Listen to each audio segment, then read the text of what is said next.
cinefiles.com in review. And what I'm looking at today is 2007's Halloween, directed by Rob Zombie. Halloween and Halloween 2, both directed by Rob Zombie, were the prior reboots of Halloween before David Michael Green, I believe his name is, off the top of my head, took over the franchise very successfully, I might add. So, Rob Zombie's movie is an interesting one for a lot of reasons. Visually, I think it works better than John Carpenter's movie, which is interesting because John Carpenter's cinematographer is Dean Cundey, who's done a lot of his movies as well as many others, such as Jurassic Park. The man has such an awesome visual sense. It's shocking how flat Halloween looks. Now, keep in mind, that may have been a deliberate decision on the part of Carpenter and Cundey, but nonetheless, it doesn't change the fact that the movie is fairly flat and oddly colorless. That's not to say that Halloween is a black and white movie. It isn't. Though it is very bland color-wise, while Rob Zombie's movie is quite the opposite. It has a certain liveliness, a certain vitality to it. And the cinematographer, Phil Format, works particularly well with close-ups, which Zombie's movie has plenty of. Lots of close-ups of people doing various things. And it looks really good. The color palette is brighter. It is a livelier movie. It is not quite as flat as Carpenter's movie. So, just in terms of its visual aesthetic alone, Rob Zombie's movie, I think, is stronger. Now keep in mind, Rob Zombie's movie is also, I want to say, about 2 decades newer than Carpenter's. So it goes without saying that the technology behind his movie is going to be more current than Carpenter's. Though I think the differences between the two is really stark to see. So, in that respect, Rob Zombie's reboot works particularly well, though it doesn't in the way that Rob Zombie reimagined Michael Myers. What Zombie did is in some ways similar, I think, to what Zack Snyder did with Superman. Though in the case of Zack Snyder, no one asked for him to do that.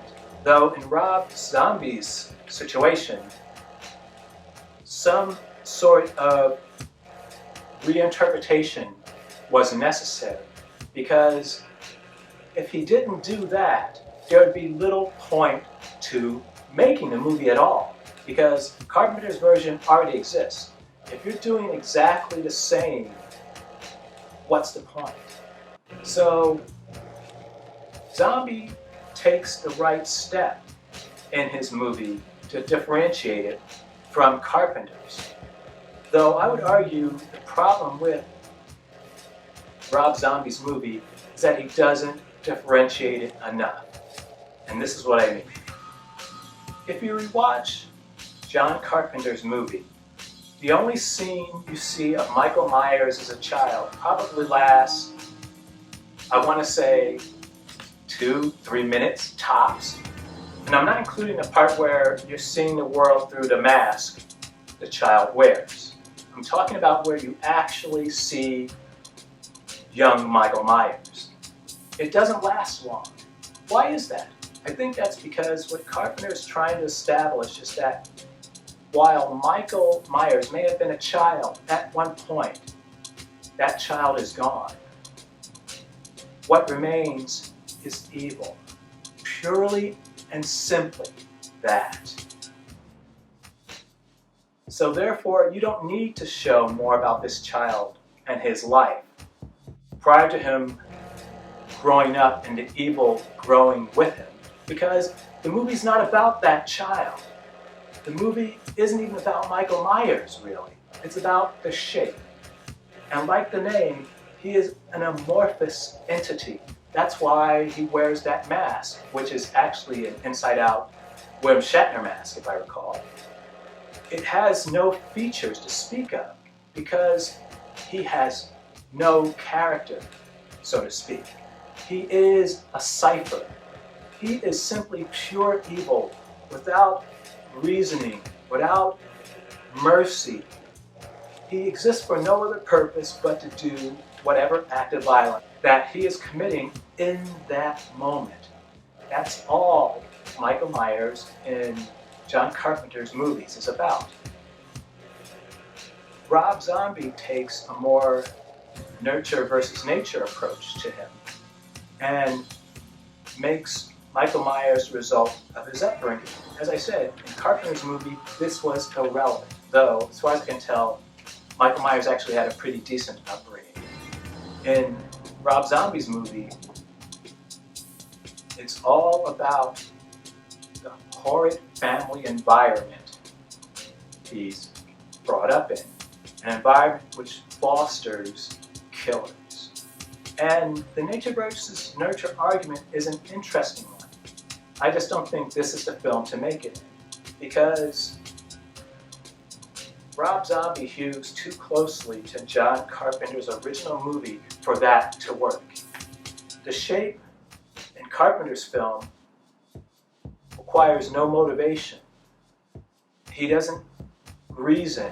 He just is. He is a force of nature. While in Rob Zombie's film, the shape is a psychopath, which once again is fine, but you have to break away from the narrative of Carpenter's movie to make that work, which is to say, Zombie's Michael Myers is not pure evil. He's just a psychopath. That's it. And the movie treats it that way until it doesn't. For instance, towards the third act, Michael Myers is shot numerous times, and he is disabled, at least temporarily. I know he comes back because there's also Rob Zombie's Halloween 2.